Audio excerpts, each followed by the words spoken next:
Hello, नमस्कार। मैं मेहुल राठौर आप सभी का फिर से स्वागत करता हूं। छात्र, आज हम पढ़ेंगे दूसरा चैप्टर, दया की जीत। इस पाठ के अंदर मानव की जो सबसे बड़ा धर्म है वो दूसरों की सेवा करना, वो चाहे पशु, पंखी, जीव जंतु या मानवी ही क्यों ना हो, उनकी सेवा करना यही सबसे बड़ा धर्म है। तो इसी के इसी संदेश यहाँ पे इस कहानी के अंदर प्रकट किया हुआ है। तो आइए हम इस कविता को पढ़ते हैं। ये महात्मा बुद्ध, भगवान बुद्ध के बचपन की कहानी है। तो आइए इसे हम पढ़ते हैं और समझते हैं। एक दिन सोते समय राहुल अपनी माँ यशोधरा से बोला, माँ, तुम मुझे कोई कहानी सुनाओ। माँ ने कहा, बेटा, कहानी तो दादी और नानी सुनाते हैं। बच्चे ने जिद करते हुए कहा, नहीं माँ, तुम ही मुझे कहानी सुनाओ। ओहो, तुम बड़े जिद्दी हो। ठीक है, मैं तुम्हें कहानी सुनाती हूँ। एक बार जो राहुल है, वो राहुल अपनी माँ यशोधरा से सोते समय कहता है कि माँ, तुम मुझे कहानी सुनाओ ना। तो यशोधरा कहती है उसकी माँ कि बेटा, कहानी तो नानी और दादी सुनाती है। पर राहुल माना नहीं, बोला नहीं माँ, तुम ही मुझे कहानी सुनाओ। तो यशोधरा कहती है, तुम बड़े जिद्दी हो, बड़े हठीले हो। जिद्दी अर्थात हठीले, एक रट लगाए रखना, तो बड़े जिद्दी हो। ठीक है, मैं तुम्हें कहानी सुनाती हूँ। फिर यशोधरा अपनी कहानी राहुल को सुनाती है, शुरू करती है कि प्राचीन समय में, प्राचीन यानी कि पुराना, पहले के समय में, प्राचीन समय में शुद्धोधन नाम के एक राजा थे। क्या नाम था राजा का? राजा का नाम शुद्धोधन था। तथा उनकी पत्नी का नाम माया था। राजा का नाम शुद्धोधन और रानी का नाम माया था। उनके यहाँ एक पुत्र ने जन्म लिया। दोनों ने उसका नाम सिद्धार्थ रखा। ये राजा के वहाँ एक पुत्र का जन्म हुआ और राजा रानी ने मिलके ये पुत्र का नाम सिद्धार्थ रखा। सभी ने राजा को बधाई दी। राजा ने राज ज्योतिषी को बुलाकर बच्चे को भविष्य जानना चाहा। राजा ने जो ज्योतिष यानी कि जो भविष्य देखता है, वो ज्योतिष को बुलाया और वो अपने बच्चे सिद्धार्थ का भविष्य जानना चाहा। वो ज्योतिष आता है और भविष्य देखता है और कहता है, ज्योतिष ने कहा, महाराज, यह बच्चा बड़ा होकर राजा तो बनेगा, पर यह राजपाट छोड़कर मानव सेवा और जीव सेवा करना ही अपना धर्म समझेगा। क्या कह रहा है कि ये बच्चा बड़ा होकर राजा तो बनेगा, पर इसका जो धर्म है, इसका ये राजपाट छोड़कर मानव सेवा और जीव सेवा करना ही अपना धर्म समझेगा। यह सुनकर राजा अधिक खुश नहीं हुए। उन्होंने बच्चे को राजसी सुख सुविधाओं की आदत डालनी शुरू कर दी।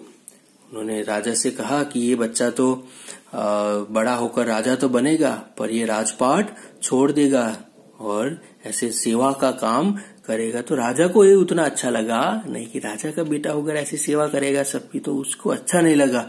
और बचपन से ही उसको राजसी सुविधाओं, एक राजा कैसे रहता है वैसी सुविधाएं में उसके ये सिद्धार्थ को रखने लगे। पर क्या करे, भाग्य है, भाग्य में जो लिखा है वो तो होकर ही रहता है। देखते हैं आगे क्या होता है। सिद्धार्थ अपने चचेरे भाई अर्थात कि जो उसके चाचा का भाई है, चाचा का लड़का जो है, उसका चचेरा कजिन ब्रदर, चचेरे भाई के साथ पढ़ता और खेलता था। वो दोनों साथ में पढ़ते थे, साथ में खेलते थे। महल के उपवन में अनेक पशु पक्षी थे, जिनसे सिद्धार्थ बहुत प्रेम करता था। और ये जो महल था, राजमहल, वहां पे जहाँ पे वो लोग रहते थे, उसके उपवन में, यानी उसका जो बाग बगीचा है, वो बाग बगीचे, उपवन यानी बाग बगीचा, गार्डन, तो उपवन में वो बहुत से ऐसे पशु पक्षी थे। एक शाम सिद्धार्थ ने एक हंस को नीचे गिरते देखा। सिद्धार्थ ने दौड़कर उस हंस को गोद में उठा लिया। उसने देखा कि एक तीर उसके पंख में लगा है। एक दिन शाम को सिद्धार्थ ने देखा एक हंस जो था, हंस पक्षी, वो नीचे गिरते हुए सिद्धार्थ को दिखा। वैसे ही वहां पे सिद्धार्थ जैसे ही पहुंचा, उसने देखा कि उस हंस को, यहाँ पे आप चित्र में देख सकते हो, उस हंस को एक तीर लगा हुआ था। उसने वहां पे जाके झट से वो तीर निकाला और अपने अंग वस्त्र से कपड़ा फाड़कर हंस के घाव पर लपेट दिया। अंग वस्त्र यानी उसके शरीर पे जो कपड़ा लटका था, वो उसके शरीर पे जो कपड़े पहने थे, वो आप देख सकते हो यहाँ पे चित्र में कि कैसे ये पट्टा उसने बांधा हुआ है। तो अपने शरीर से वो कपड़ा फाड़ कर उसने हंस के घाव जहाँ पे तीर लगा था उसके ऊपर उसने लपेट दिया। तभी वहां उसका चचेरा भाई देवदत्त, उसके चचेरे भाई का नाम क्या था? देवदत्त था। तो उसके चचेरे भाई देवदत्त हाथ में धनुष लिए आया। उसने कहा, सिद्धार्थ, यह हंस मेरा है, इसे मुझे दे दो। नहीं देवदत्त, यह घायल है, मैं तुम्हें इसे नहीं दे सकता, दुखी होकर सिद्धार्थ बोला। तभी वो चचेरा भाई देवदत्त वहां पे आकर कहता है कि सिद्धार्थ, ये हंस मेरा है, तुम इसे मुझे दे दो। तो सिद्धार्थ कहता है कि नहीं, ये घायल है, मैं तुम्हें इसे दे सकता नहीं, क्योंकि जो सिद्धार्थ है, सिद्धार्थ को पशु पक्षियों से बहुत प्रेम था। आगे, तुम्हें दुखी होने की आवश्यकता नहीं है। आवश्यकता अर्थात जरूरियात, जरूरी, तुम्हें दुखी होने की कोई जरूरत नहीं है। यह जंगली हंस है, ये तो जंगली हंस है, इसे मुझे दे दो। देवदत्त ने अधिकार पूर्वक कहा, हक जमाते हुए कहा कि ये जंगली हंस है, इसे का कोई काम नहीं है, तुम इसे मुझे दे दो, लाओ, मेरा हंस है ये।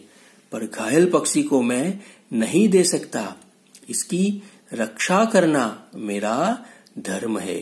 सिद्धार्थ क्या कहता है कि ये घायल है और घायल पक्षी को मैं दे सकता नहीं हूं, इसकी रक्षा करना तो मेरा धर्म है।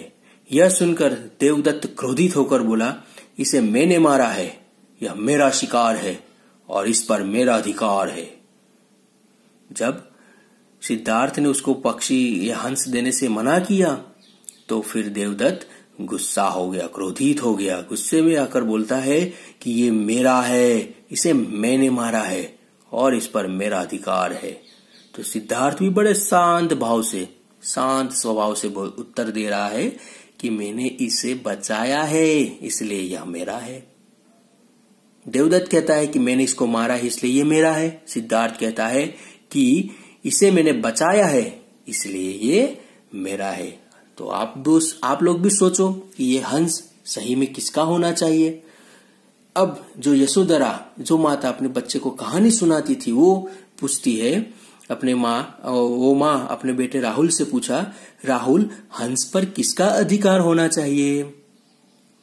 जिस राहुल को ये कहानी सुना रही थी माँ, वो माँ ने पूछा कि बेटा, ये हंस पर किसका हक होना चाहिए? राहुल ने कहा, माँ, हंस तो बचाने वाले को ही मिलना चाहिए, कि जिसने हंस को बचाया है उसी को हंस मिलना चाहिए, उसी का अधिकार हंस पे बनता है। माँ ने प्रसन्न होकर कहा, उचित कहा बेटा। माँ ने कहा, बहुत ही सही जवाब तूने दिया है। वे दोनों भी लड़ते लड़ते राजा के पास न्याय के लिए गए।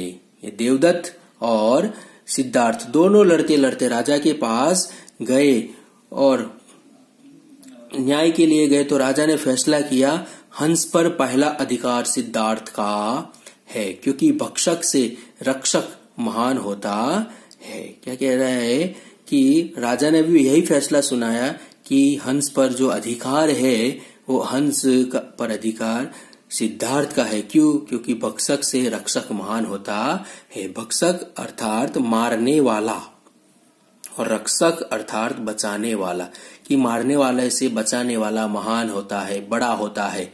अतः हंस सिद्धार्थ को ही मिलेगा। कि जिसने हंस को बचाया है उसी सिद्धार्थ को ये हंस मिलेगा।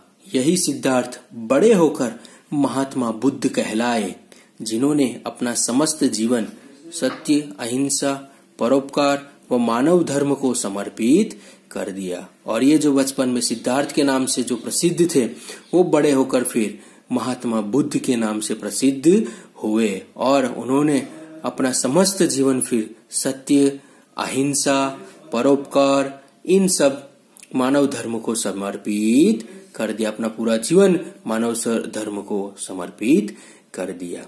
तो ये कहानी आप लोग फिर से एक बार पढ़े और इसके जो कुछ भी शब्दार्थ है वो शब्दार्थ आप अपने नोटबुक में लिखे और इसके जो क्वेश्चन है मौखिक भी आप लोगों को खुद लिखने हैं और ये लिखित जो है ये लिखित भी आप लोगों को लिखने हैं। बाकी मैं सॉल्व करके आपको भेज रहा हूँ। तब तक के लिए आप फिर से एक बार ये पाठ को पढ़ लीजिए। जय हिंद, जय भारत।